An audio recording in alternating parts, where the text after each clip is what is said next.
할렐루야. 아멘. 오늘 전하는 말씀이 저와 여러분에게 은혜가 되기를 간절히 소망합니다. 우리가 계속해서 이제 사순절을 지나가고 있습니다.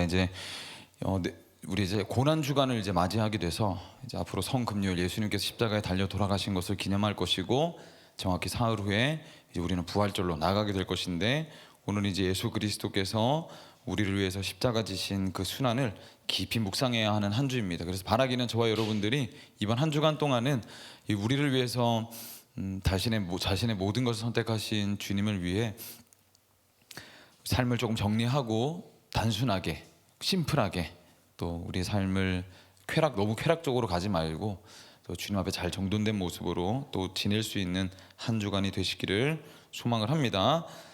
그래서 다음 주에 볼 겁니다. 여러분의 얼굴들을 이제 조금 헬쑥해지고 좀 금식도 조금 하고 했는지 내가 볼 거예요.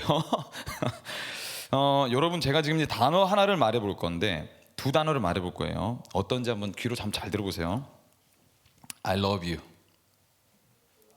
오케이, 자, 들었죠? 오케이, 뭐 대답할 필요는 없습니다. 사랑해. 자, 들었죠? 두 단어를 들을 때 여러분 뭔가 좀 느낌이 다르셨습니까? 똑같은 언어죠. 똑같은 뜻을 가지고 있는 단어인데 하나는 영어로 했고 하나는 이제 한국어로 제가 얘기를 했습니다. 보스턴대 심리학자인 캐서린 해리스라는 사람이 있어요. 이분이 이중 언어를 사용할 줄 아는 사람, 우리와 같이 뭐 한국 영어, 영어 스페인어, 그다음에 뭐 영어나 프랑스어, 이렇게 이중 언어를 사용할 수 있는 사람들을 데려와서 실험을 했습니다.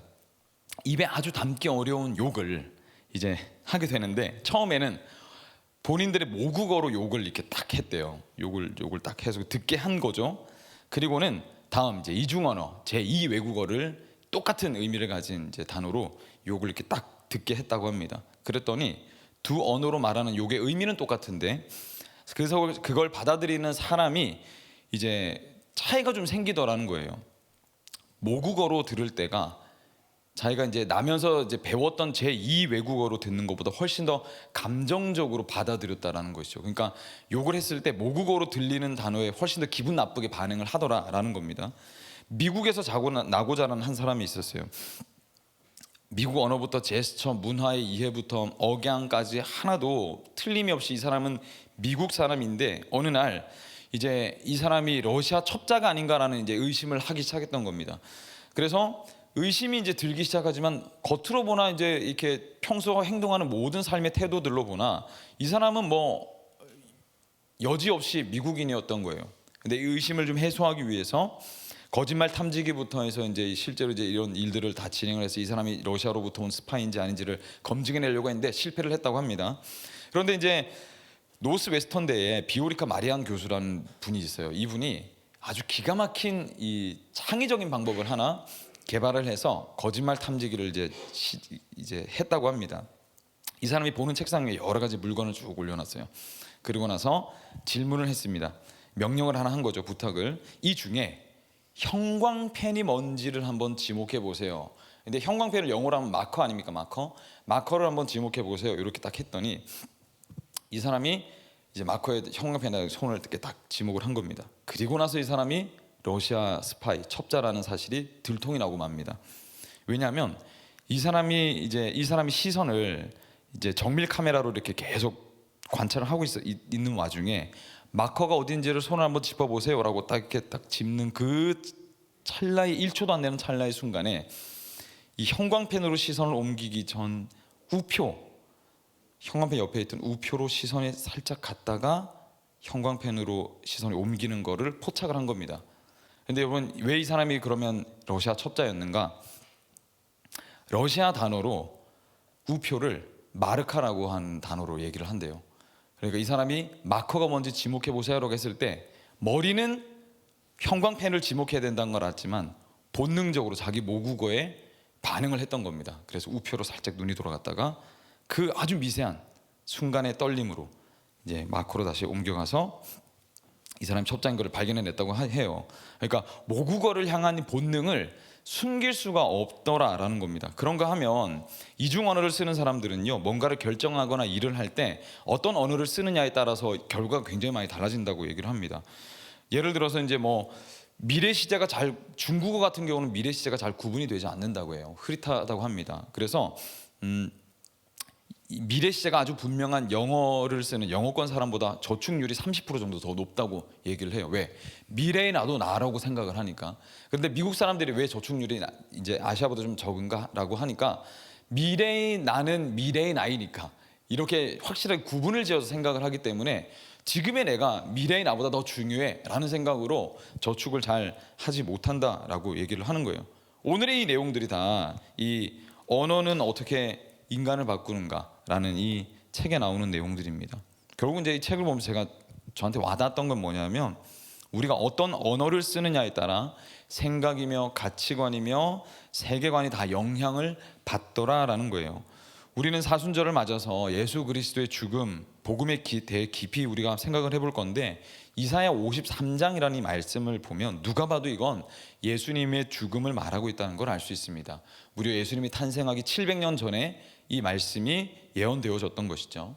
그래서 이사야 53장을 보면서 우리가 느끼는 것은 무엇입니까? 예수님은 철저히 약자의 자리에 계셨구나라는 걸 우리가 보게 되는 겁니다.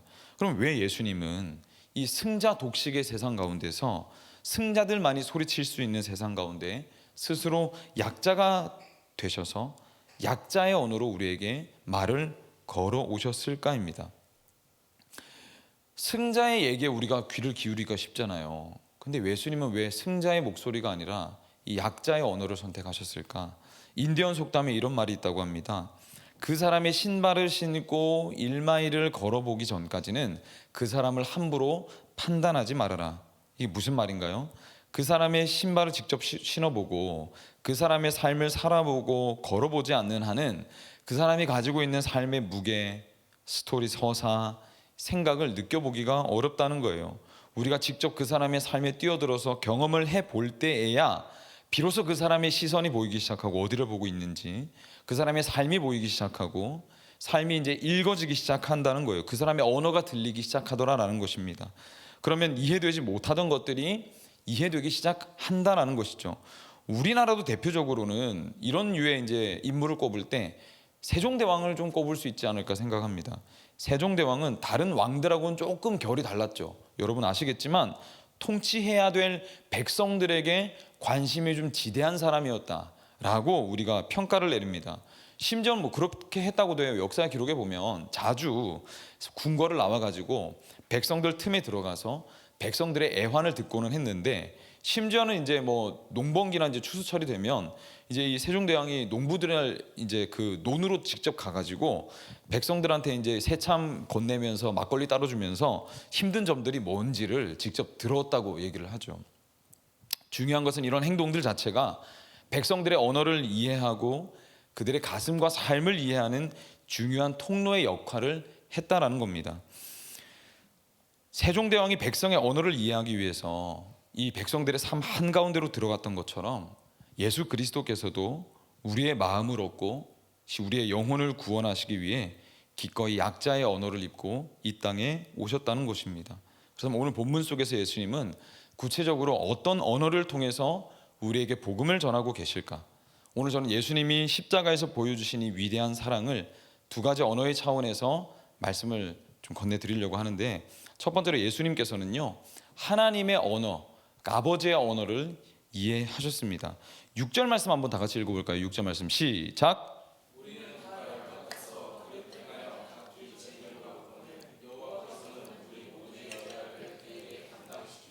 아멘.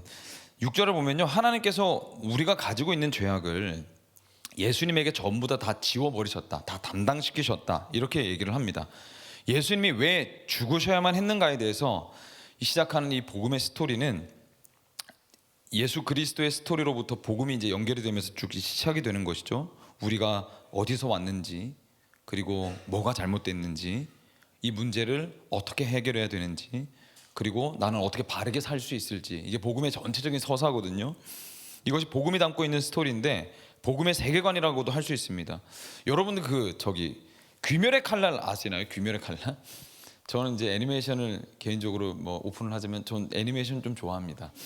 귀멸의 칼날 아주 재밌게 봤는데 우리와는 좀 상당히 기독교와는 좀 동떨어져 있는 거지 않아요? 귀멸의 칼날이라고 하면 이게 결국에는 귀신을 괴멸시키는 이야기인데 기독교와는 조금 이렇게 적대적인 스토리를 담고 있다고 우리가 생각을 할 수 있죠. 어떻게 이 거룩한 강단에서 이 귀신 얘기를 꺼낼 수 있어 할 수 있겠지만 사실 이런 애니메이션조차도 사실은 복음적인 서사 한 방울이 들어가 있다는 걸 여러분 아십니까?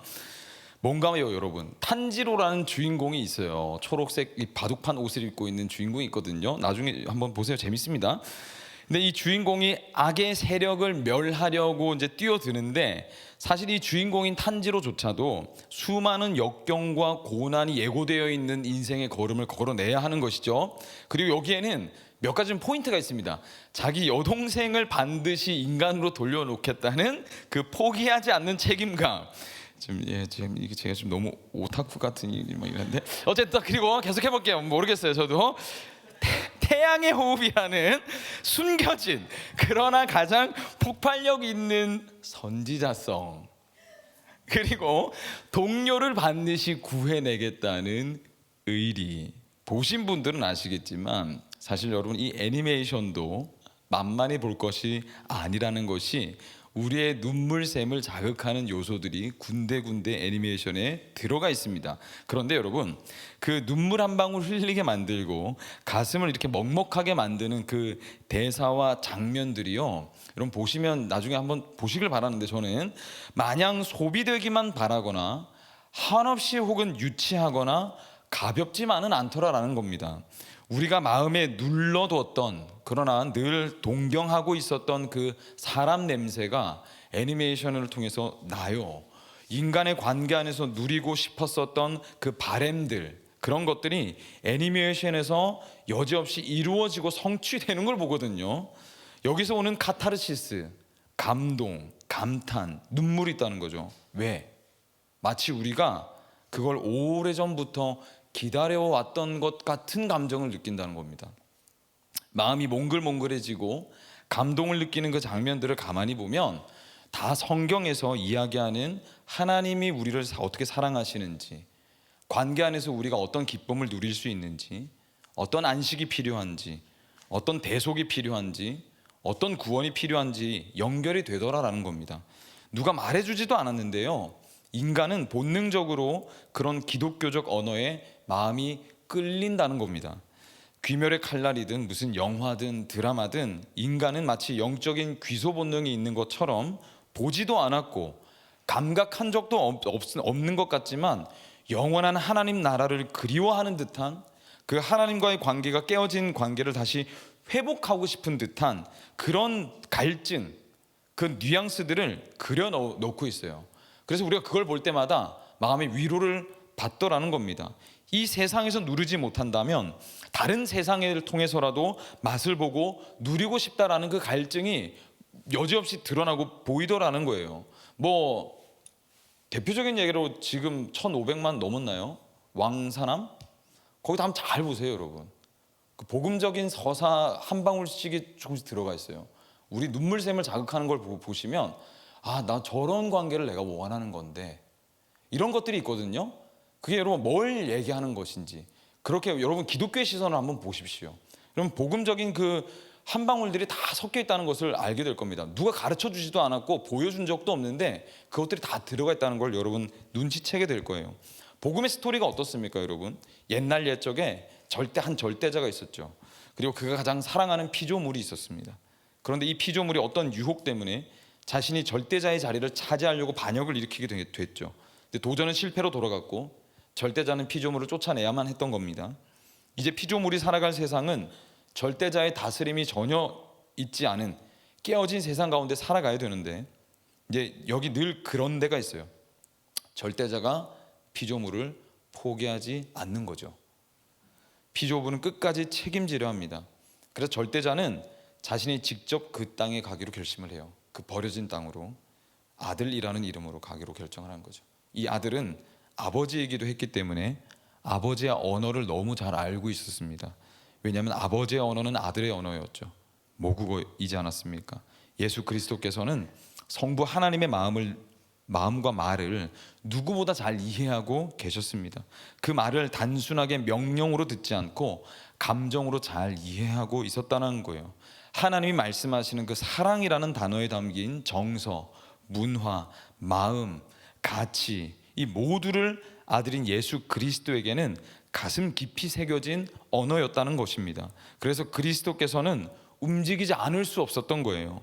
자신이 감당해야 될 수많은 역경과 고난, 희생이 계산되고 있음에도 불구하고 멈출 수가 없으셨던 겁니다.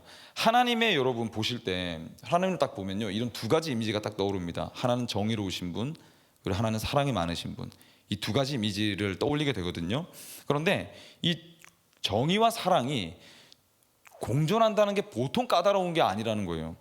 사랑은 어떤 이미지입니까? 한없이 포용하고 수용하는 특징을 가지고 있는데 반해서 이 정의라는 개념은 어떤가요? 딱딱하고 올곧은 특징을 가지고 있습니다. 그래서 정의로우려면 자식이 잘못했어도 벌을 줘야 하는 게 정의 아닙니까? 그렇죠? 마치 아버지의 정서와 같죠. 그런데 사랑의 정서는 어떻습니까? 이건 어머니의 정서, 특징을 가지고 있습니다. 드라마 같은 데 보면 어떻습니까? 가부장적인 아버지가 막 자녀를 막 겁나게 야단칩니다. 그러면 이제 잘 때쯤 돼가지고 조용히 어머니가 와서 이제 아들 이렇게 연고 발라주고 품어주고 하는 그런 모습들 종종 보이죠. 예전에 여러분 공공의 적이라는 이제 영화 혹시 보셨나요? 이 명작입니다. 한번 나중에 보세요. 설경구 배우가 주연으로 나오는 영화인데 거길 보면 악당 그 이성재라는 이제 배우가 나와요. 사이코패스로 나오는데 연쇄살인마입니다. 나중에 이제 여차해가지고 부모님을 죽이게 되거든요. 그런데 이제 사건을 이제 쫓아가다가 이 범인의 어머니를 이제 부검하는 이제 그 장면이 나오는데 식도에서 손톱 하나가 나옵니다. 이게 이제 결정적인 증거로 작용을 해요. 이걸 이제 DNA 검사를 해보니까 이게 이제 아들의, 그러니까 그 범인의 손톱이 발견됐던 거죠. 그런데 왜 이 여인의 목 식도 안에 이 범인의 손톱이 있었을까? 짐작되시죠? 아들이 범죄자인 걸 감추려고. 왜냐하면 감옥에 갈지 모르니까. 그러니까 어머니의 마음으로 아들의 이 범죄를 감추려고 했던 것이죠. 그러니까 사랑은 법을 초월하는 특징을 가지고 있습니다. 하나님은 자신에게 반역을 저지른 아담을 처형하는 것이 정의 구현입니다. 그렇지 않습니까? 근데 문제가 뭡니까? 아담도 하나님의 자녀거든요. 살리고 싶은 거죠. 여기서 만약에 그냥 눈 감아주게 된다면 하나님은 더 이상 정의로우신 분이 아니게 됩니다. 문제가 뭔가요? 정의롭지 못한 하나님을 우리가 어떻게 믿고 신뢰할 수 있겠습니까? 마지막 때는 하나님의 공의가 이제 충족이 될 건데 그때가 되면은 우리가 이 땅에서 이제 경험했던 모든 억울한 일들을 하나님께서 완전히 갚아주실 날이 오게 된다고 얘기를 하거든요. 그게 심판이라고 얘기를 하는 건데 만약에 하나님께서 이 사람도 저 사람도 다 눈을 감아주고 봐줬어. 그러면 더 이상 이제 하나님은 정의로우신 분이 아니게 되는 거죠. 근데 정의롭지 않은 하나님을 우리가 어떻게 믿고 신뢰할 수 있겠느냐는 겁니다. 그래서 하나님께 선택한 방법이 뭡니까? 스스로 그 죄를 다 뒤집어 쓰시기로 한 거죠. 처형에 해당되는 그 죄의 대가를 다 충족하면서도 동시에 아담을 사랑하는 마음도 충족하는, 놓치지 않게 되는 일을 이루신 겁니다. 그것이 예수 그리스도를 통해서 이루신 십자가 사건이죠. 예수님이 이 땅에 오신 이유는 아버지의 언어를 이해한 데서 출발했던 겁니다. 아담을 따라 난 저와 여러분은 하나님을 떠나 산 뒤로 신나게 하나님과 멀어지면서 살아왔었습니다. 우리가 하는 행동들의 전반적인 여러분 한번 행태를 한번 잘 보세요. 우리는 완전히 하나님이 되고 싶어하는 욕구를 가지고 있다는 걸 알 수 있습니다. 내가 내 삶을 내 뜻대로 통제하고 싶어합니다. 내가 원하는 때에 내가 원하는 만큼, 그죠? 우리는 우리 삶을 설계하고 딱 원하는 타이밍에 뭔가가 되어져야만 한다고 생각을 해요. 그게 하나님의 속성이거든요. 누가 간섭하는 거 좋아하는 사람이 있습니까? 제가 이제 나이가 이제 40이 이렇게 넘어가는데요. 누가 뭐라 그러면요, 올라오는 마음 중에 하나가 네가 뭔데 이렇게 받아치고 싶은 마음이 올라오기 시작하는 거죠. 이게 굳어지기 시작하고 있다는 겁니다. 그래서 여러분 나이가 들수록 누군가의 말을 잘 들을 수 있는 귀가 있다. 그러면 그건 성자죠, 성자. 그게 진짜 이제 성숙한 그리스도인이 나타난 특징인데 그 정도로 여러분 남의 말 듣는 게 어려워집니다. 속된 말로 자기 이제 이렇게 곤조대로 살고 자기 고집대로 살고 싶지 누구 밑에서 누가 여러분 일하고 싶고 누구 말 들으면서 누가 살고 싶어요. 내가 말하고 싶고 내 뜻대로 내가 내 삶을 설계해서 내 맘대로 살고 싶어 하죠. 이게 여러분 하나님으로까지 가게 되는 겁니다. 하나님으로까지. 조금이라도 하나님께서 내 삶을 통제한다 싶으면 네가 뭔데 이렇게 되는 거예요. 그죠? 왜 내 삶을 네가 무슨 권리로 이렇게 하기 시작하는 거예요. 문제는 뭐냐면 우리가 이게 통제하고 싶어하는 욕구 있잖아요. 이 욕구.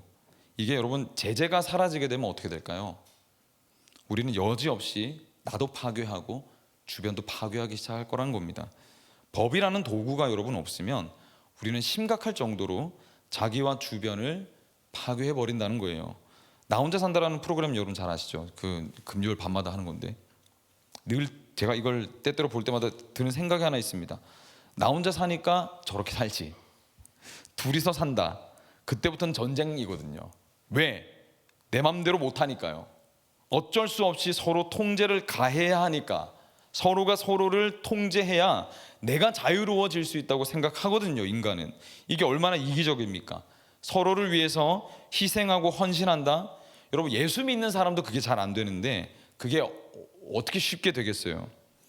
우리가 여러분 교회에서 왜 싸웁니까? 왜 삐지고 난리가 왜 납니까? 밖에서 보면요 그걸 왜 믿는 사람들이 못해 하겠지만 의아하죠. 근데 여기 현장에 한번 들어와 봐요. 예수 믿어도 잘 안 돼요. 그건 그렇지 않습니까? 삐진 마음 잘 해결됩니까?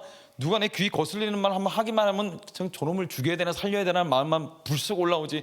주님 제가 이를 너무 사랑합니다. 돼요? 너무 어려워요 이건. 우리는 여러분 우리가 얼마나 악할 수 있는지를 잘 모릅니다. 사실 인지가 잘 안 돼요. 나는 잘하고 있다고 생각합니다. 그리고 설사 내가 별로 질 좋은 사람이 아니다 라는 데까지 가더라도 여전히 우리는 그래서 뭐 어쩔 건데 하고 그냥 말아버립니다. 스스로 모순으로 빠지고 있는데도 이 고집은 꺾일 줄 모르는 게 우리입니다. 우리예요. 저도 마찬가지죠. 한마디로 우리가 죄인이 아니라고 하기에는 제3자가 보기엔 우리는 너무 이기적이고 자기밖에 모르는 존재들이라는 말입니다. 넷플릭스에서 얼마 전에 해양 관련 다큐가 나왔어요. 혹시 보신 분 계십니까? 실제로 여러분 바다를 오염시키는 제1원인이 플라스틱이 아니라고 얘기를 합니다. 주장을 해요. 그럼 뭡니까? 이 바다를 오염시키는 제1원인 그 미세 플라스틱과 플라스틱보다 훨씬 더 이것도 어마어마하거든요. 오염원이. 이거보다 훨씬 더 심각한 오염원이 있다고 얘기를 하는데 그걸 어업이라고 합니다. 어업 단체들 이 바다를 오염시키는 제1원인이라고 얘기합니다. 거기서 나오는 수많은 처리되지 않은 폐그물들 그게 바다 안으로 계속해서 빠져들어가고 있죠. 수많은 남획들 그것이 바다를 끊임없이 오염시킨다고 합니다. 그런데 왜 언론에 노출되지 않을까? 해양보호 환경단체들의 제1후원 1순위가 어딘 줄 아십니까? 이 어업단체들입니다. 그래서 얘기를 할 수가 없죠. 이런 일들이 여러분 이 어업에만 있을까요? 아니요. 전 지구상에 널리고 널렸습니다. 수많은 사람들이 죽어나가는데 총기 규제가 왜 되지 않을까요? 왜 되지 않을까요? 다 이유가 있습니다. 어마어마한 로비가 있어요. 인간의 사망의 다수를 차지하는 것이 차량 사고인데 차량 제작이 왜 멈추질 않을까요? 50년이 넘는 세월 동안 아침 식사로 시리얼이 최고다라고 건강에 좋습니다. 탄수화물이 최고입니다. 라는 말도 안 되는 말로 헤아릴 수 없을 정도로 수많은 사람들이 당뇨에 걸리고 소아당뇨에 걸려서 몸이 완전히 망가지는데도 불구하고 여전히 초가공식품과 탄수화물이 몸에 좋다는 선입견은 어디로서부터 생겼을까요? 7, 80년대 미국의 이름만 대면 다 아는 원단 업체가 하나 있습니다. 이 원단 업체가 있었던 공장의 주변 마을 전부가 암으로 죽어가야 했던 것이 언론에 노출되지 않았었던 이유가 뭘까요? 지구 멸망이 바로 눈앞까지 다가왔는데도 여전히 전 세계 모든 공장이 쉼없이 돌아가야만 하는 이유는 뭘까요? 저는 이 말이 전 인류의 역사를 통틀어 진리에 가장 근접하다고 저는 생각을 하는데 내가 하면 로맨스고요. 남들이 하면 불륜이기 때문에 그렇습니다. 인간이 가지고 있는 본성적인 본능이죠. 우리는요 얼마나 이중잣대에 능숙한지 모릅니다. 다 그냥 필요 없게 됐어요. 다 그냥 필요 없어. 선악과를 먹은 효과가 지금도 여전히 지속되고 있는데 그 대표적인 특징이 뭡니까? 누군가가 얘기했던 것처럼 내 기분이 곧 선악을 가르는 기준이 되고 있습니다. 그렇지 않습니까? 진리 따위는 필요 없어요. 기준 필요 없어. 내가 기분 좋으면 선한 거고 내가 그냥 기분 나쁘면 악한 게 되는 겁니다. 하나님도 내 기분에 따라서 좋은 분이 될 때가 있고요, 악한 분이 될 때가 있어요. 하루에도 수십 번 바뀝니다. 지구상에 여러분 70억의 기준이 존재하게 됐어요. 각자의 기준에 따라서 수십억의 사람들이 하루에도 사람들을 죽였다 살렸다 하고 있습니다. 배에 사공이 많으면 배는 산으로 간다고 하지 않았습니까? 배의 기능을 잃어버리고요, 배는 이미 파손된 지 오래가 됐다는 거예요. 그게 여러분 우리가 가진 이 기준, 선악의 민낯입니다. 우리가 죄가 없다고요? 너무 웃기는 소리죠. 요한계시록의 종말은 우리가 앞으로 너무 자명하게 다가올 사건입니다. 이건 너무 분명합니다. 왜 그렇습니까? 그나마 제가 생각하기로는 기독교의 문화 위에 우리 문명이 세워졌거든요. 그래서 여기까지 저는 올 수 있었다고 생각을 합니다. 이제 그마저도 희미해지고 있어요. 그렇다는 건 뭡니까? 사람들은 앞으로 더욱더 자기 착취로 가게 될 겁니다. 타자를 착취하게 되겠죠. 그리고 결국 세상은 자멸로 가는 수순을 밟게 될 거라는 거예요. 하나님이 별로 이렇게 만지지 않아도 가만히 놔두기만 해도 자멸로 지금 가고 있다는 겁니다. 그 세계 종말을 알리는 그 시간이 있다는 거 아세요? 이 시계가 있다는 거. 그게 지금 이제 그 최근에 10초인가 15초인가 한 번에 당겨졌대요. 왜냐하면 그 북한하고 러시아 우크라이나 전쟁 일어났고 지금 이제 이란 때문에 더 당겨졌겠네요. 그래서 지금 11시, 제 기억하기로는 11시 59분 몇 초라고 얘기했는데 곧 12시 가면 이제 세상 멸망할 거다. 요런 이걸 재는 시계가 존재하거든요. 매년마다 이걸 이제 재고 있는데 거의 12시 다 됐다는 거죠. 사람들이 계산하기에도 이제 거의 종말 다 왔다, 이렇게 얘기를 하고 있는 시대라는 겁니다. 그러면 여러분, 차라리 그러면 뭐 하나님 없어도 어차피 종말이고 이래도 종말 저래도 종말이면 하나님이 없는 게 낫지 않냐? 저는 다르게 생각합니다. 하나님이라도 없었으면 여기까지 올 수도 없었을 거예요. 제가 철없을 때는 이런 말들 들으면요, 전 속으로 이렇게 대답했어요. 어렸을 때 목사님들이 이런 말 자주 하셨거든요. 그러면 전 속으로 그렇게 얘기했어요. 뭐라고 생각했냐면, 그냥 다 빨리 확 없어져 버리면 좋잖아. 서로 아플 거 없고 시간 낭비할 것도 없고 얼마나 좋아. 그냥 빨리 멸망해 버려라, 이렇게 생각했어요 제가. 근데 여러분, 이 말조차도 사실 어떻습니까? 내가 선악의 기준을 세우고 있는 거죠. 남이 이걸 이기적이라고 하든 말든 관심 없어요. 왜? 내가 하나님이었으니까. 영적으로 보면 인류가 짓는 이 죄악의 양이 얼마나 어마어마하겠습니까?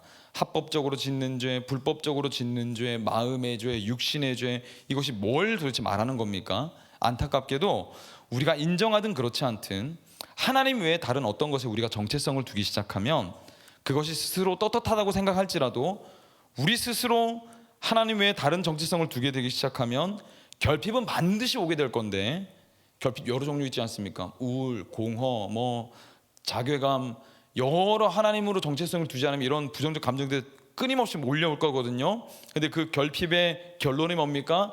죽음입니다. 결론의 결핍은 죽음이에요. 하나님은 그런 우리를 책임지고 사랑하시겠다는 겁니다. 그것이 아버지의 언어입니다. 5절 말씀 한번 읽고 54장 5절 말씀 읽어보시죠. 시작.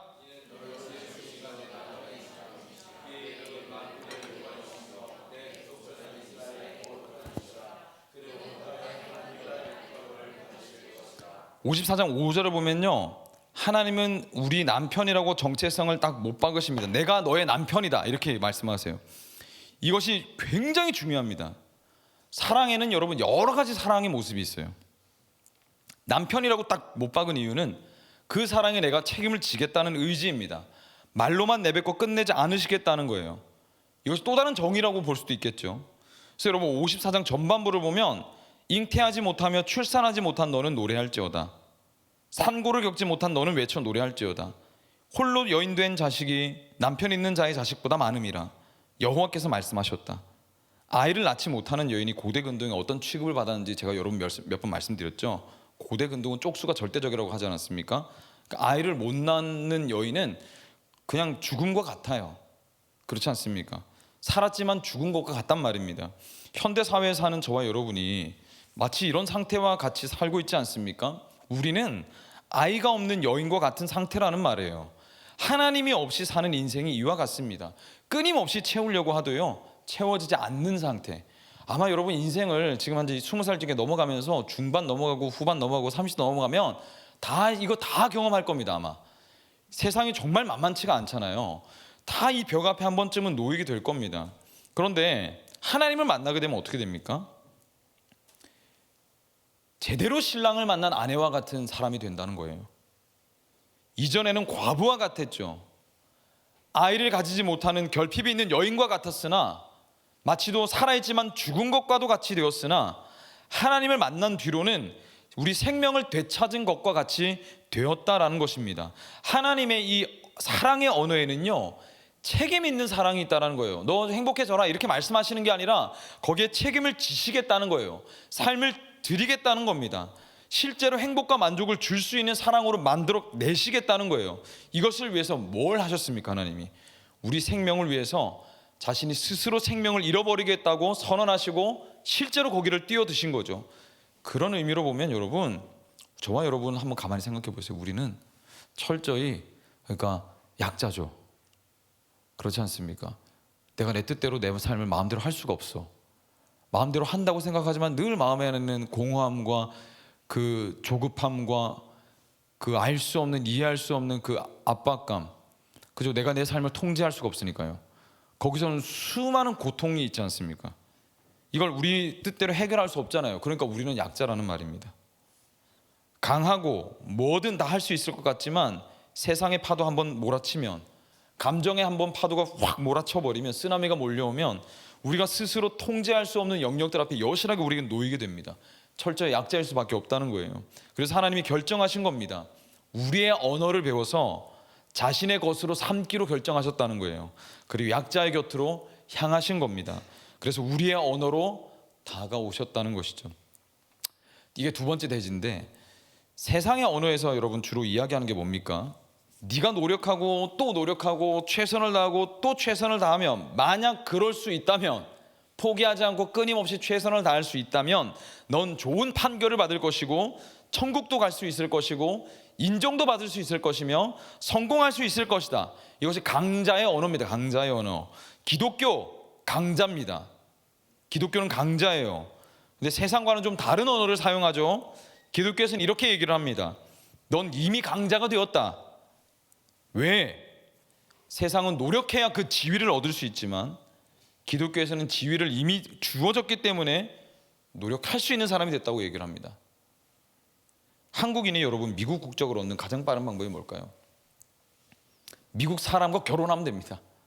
한 방에 미국인 돼요. 결혼 서약 쫙 하면, 여기 제가 서약을 했다 했죠? 이거 법적인 용어입니다. 제가 의도적으로 얘기를 하는 거예요. 결혼 서약을 맺게 되면 국적이 바뀝니다. 국적이 바뀌어요. 미국 사람이 되려고 노력할 필요 없어요. 결혼하면 미국 사람 됩니다. 문화를 배우고 미국을 배우는 건 그 뒤의 일이에요. 미국인이 되는 것이 목적이라면 그러면 돼요.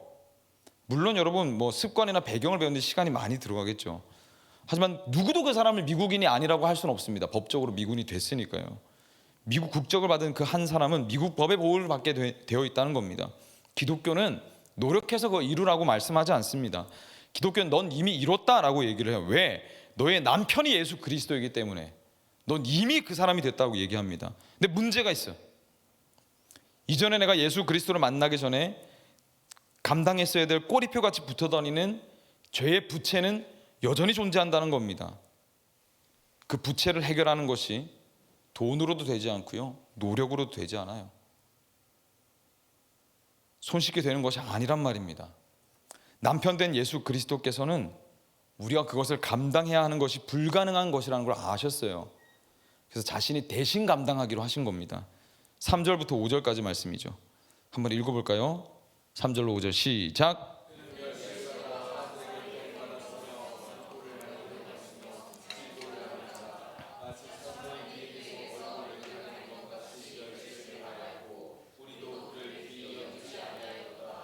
그는 실로 우리의 질고를 지고 우리의 슬픔을 당하였거늘 우리는 생각하기를 그는 징벌을 받아야 하나님께 맞으며 고난을 당한다 하였노라.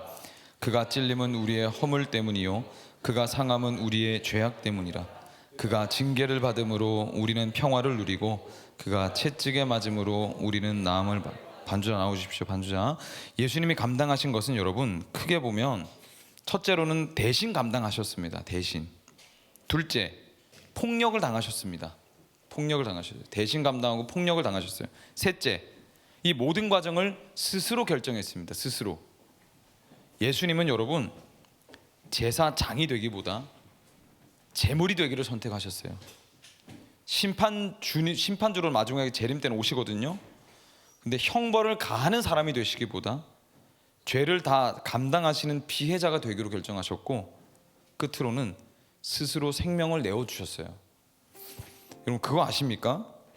이 세 가지, 대신 감당하고 폭력을 당하고 스스로 목숨을 버리기로 결정한 것은 성경에서 엄격하게 금지하고 있는 겁니다. 이 세 가지는 성경에서 엄격하게 금지하고 있는 거예요.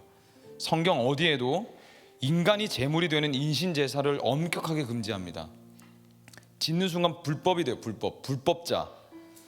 흠이 없어야 된다고 얘기합니다. 폭력을 당하면요 제물은 손상을 입게 되는데, 구약에서 여러분 어떤 법이 있냐면 흠이 있는 사람은 하나님의 회에 들지 못한다고 얘기했어요. 흠이 있으면 안 됩니다. 하나님과 연합하려면. 근데 예수 그리스도 어떻게 하셨습니까? 수많은 수치와 모욕과 폭력을 당하시고 찢기고 뜯기셔서 이제 메리트가 없는 제물이 되어버렸어요. 그러니까 하나님으로부터 하나님의 회에 들지 못하는 자가 되셨습니다. 스스로 불법자가 됐어요. 그리고 여러분 하나님이 만드신 피조물 중에 그 어떤 것도 스스로 자신의 생명을 살릴지 말지 결정해서는 안 됩니다. 그거는 주권을 강탈해 오는 거예요. 그건 불법입니다. 하나님 보실 땐. 근데 예수님은 스스로 목숨을 끊기로 선택하셨어요. 이거 자극적인 단어를 제가 말씀드려서 죄송하지만 예수님은 자살하기로 결정하셨어요. 이건 어마어마한 불법을 저지르신 겁니다. 스스로 범법자가 되셨어요. 스스로 흠이 있는 자가 되셨고, 스스로 목숨을 끊으심으로 하나님으로부터 완전히 끊어진 자가 됐단 말입니다. 그래서 우리는 죄의 대가를 치룰 제물에서 다리를 놓는 사람, 자유한 사람이 됐고요. 손상 입은 우리는 나음을 입어서 하나님을 만나는데 전혀 문제가 없는 사람이 됐습니다. 죄의 삭은 사망으로만 갚을 수 있어서 우리는 죽어야만 했지만 우리는 도리어 사는 자가 됐어요. 승자셨던 예수 그리스도는 스스로 약자가 되셨고, 약자인 우리는 승자가 된 것입니다. 덕분에 그리스도는 약자의 언어를 이해하게 되셨고, 우리는 승자의 언어를 배우게 됐어요. 우리는 더 이상 누군가의 눈치를 볼 필요가 없게 됐고, 재물과 물질에서 자유하게 되었으며, 누군가를 공격하지 않아도 스스로 자신을 볼품없는 사람이라고 여길 이유가 사라지게 된 겁니다. 그 십자가에서. 영생의 면류관, 하나님 나라의 상속이 우리 것이 됐어요. 우리 것이. 우리는 그래서 이중 언어를 가진 자가 된 겁니다. 그것도 두 입장을 완벽히 이해할 수 있는 사람. 그런데 우리가 가끔 그 모국어를 잃어버릴 때가 있지 않습니까? 제2 외국어인 약자의 언어에 너무 익숙해져 나머지 승자의 언어를 잃어버릴 때가 있어요. 우리는 계산에 너무 익숙하고 비감정적인 것들에 너무 익숙하며 세상의 가치에 너무 익숙해져서 간편한 이 I love you는 우리에겐 너무 익숙하고 자주 내뱉지만 사랑한다라고 말하는 이 말에는 어색한 사람이 되어버린 거예요. I love you 하면서 즐기고 빼앗고 탐닉하는 데는 빠르지만 사랑한다라고 얘기하면서 희생하고 헌신하며 십자가를 지는 데는 어색해져 버렸다는 것입니다.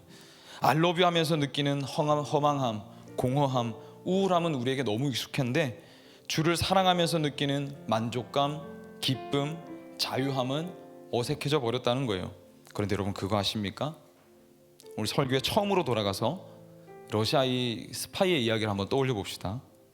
마커가 무엇입니까? 마커라고 했을 때 이 러시아 스파이가 본능적으로 0.1초간 우표에 시선을 뒀던 것처럼 누가 와서 우리를 속이고 우리가 다 잊어버렸다고 할지라도 우리는 모국어를 잃어버릴 수 없어요. 우리는 잊어버릴 수 없습니다. 우리는 태어나서 우리 이름을 불러주었던 아빠 엄마의 따뜻한 음성 잊지 못합니다. 내가 가장 사랑했던 사람이 품어줬던 그 품을 우리는 잊지 못합니다. 첫사랑의 고백 잊지 못하죠. 그리고 우리는 잊지 못합니다. 미뤄두고 부정했지만 잊을 수 없는 말, 예수 그리스도께서 우리를 위해 당신의 모든 것을 던지셨다. 그 사랑의 말 우리는 잊지 못합니다. 우리가 가장 약했을 때 가장 약자의 자리로 와서 잡아주셨던 그 손길, 그건 잊을 수 없습니다. 세상을 보면요, 수많은 모습 가운데 복음의 언어가 녹아져 있는 것을 봅니다. 그것이 우리를 부르고 있습니다. 예수께로 돌아오라고. 그것이 귀멸의 칼날이 되었든 이별의 이야기가 되었든 영웅적인 서사를 담아놓은 마블 영화이든 어떤 영화든 로맨스든 무엇이든 여러분들이 울고 계십니까? 지나가고 나면 잊어버릴 0.1초의 순간이라 할지라도 그것은 복음에 대한, 예수님에 대한 그리움인 것입니다. 하나님이 우리에게 십자가로, 당신의 피로, 마음의 생명으로, 마음으로 새겨놓으신 그 한 글자, 그 사랑이라는 그 단어는 우리에겐 낯설지는 몰라도 잊혀질 수는 없는 단어란 말입니다. 마지막으로 가봅시다. 십자가의 언어가 떠오른 여러분들에게 제가 권면드릴 말씀이 있습니다. 남아프리카 공화국의 넬슨 만델라 대통령 혹시 기억하시나요? 당시에 남아프리카 공화국에는 크게 두 인종이 있었다고 합니다. 네덜란드계 백인들, 당시에 정권을 잡고 있었고 모든 기득권을 놓치지 않기 위해서 철저하게 이제 아파르트헤이트라는 인종 차별 정책을 내세워서 흑인들, 유색인, 인도계 인종들의 모든 정치 권력을 싹 뺏어버렸던 백인들이 있었어요. 이에 투쟁했던 사람이 넬슨 만델라였는데, 투쟁을 하다가 무력 투쟁까지 가게 됐고 이제 감옥에 들어가서 27년이라는 세월을 수감하게 됩니다. 근데 이제 이분이 수감이 끝나고 나서 남아프리카 대통령으로 기적적으로 당선이 돼요. 대통령이 당선되고 난 뒤에 그 행보가 워낙 인상이 깊어가지고 지금도 우리가 기억하고 있는데, 이 넬슨 만델라 대통령이 대통령에 당선되고 취임사에서 이런 말을 했어요. 당시 주도권을 쥐었던 백인들이 쓰던 언어가 아프리칸스어라는 언어를 썼답니다. 아프리칸스어, 백인들이 쓰는 언어. 만델라 대통령이 27년간 감옥에 있을 동안 이 백인들의 언어를 간수들에게서 배웠어요. 그날 취임사에서 아프리칸스어로 화해를 얘기합니다. 화해를. 이게 왜 충격입니까? 이제 흑인 대통령이 뽑혔으니까 백인들이 인종차별 당하겠구나, 그렇게 생각을 하면서 지금까지 자기들이 해왔던 거 다 되갚음 당할 거라고 겁을 내고 있었는데, 자기들의 언어로 다가와서 화해를 얘기하자, 그들의 이야기를 걸어오자 백인들의 가슴이 울렸던 겁니다.